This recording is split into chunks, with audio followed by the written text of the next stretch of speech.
Very good. Thank you. Thank you, Mr. Steve. President. See you later. That was a nice question, actually. It's a good question, too. So the noble fight against the invisible enemy has inflicted a steep toll on the American workforce. As we all know, millions of Americans sacrificed their jobs in order to battle the virus and save the lives of our fellow citizens. We have a solemn duty to ensure these unemployed Americans regain their jobs and their livelihoods. Therefore, in order to protect American workers, I will be issuing a temporary suspension of immigration into the United States. You heard about that last night.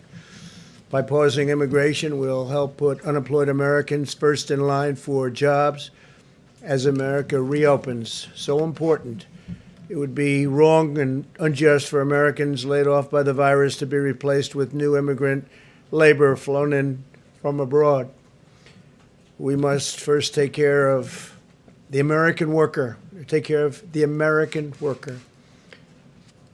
This pause will be in effect for 60 days, after which the need for any extension or modification will be evaluated by myself and a group of people based on economic conditions at the time.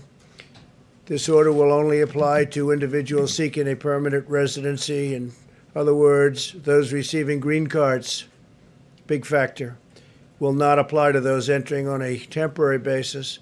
As we move forward, we'll examine what additional immigration-related measures should be put in place to protect U.S. workers. We want to protect our U.S. workers, and I think as we move forward, we will become more and more protective of them.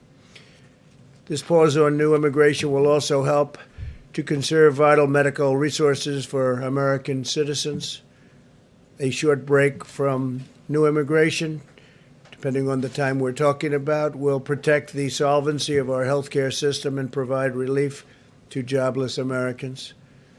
Today, Vice President Pence visited the hardworking men and women of General Electric Healthcare in Madison, Wisconsin, who are working 3 shifts a day to quadruple their production of ventilators.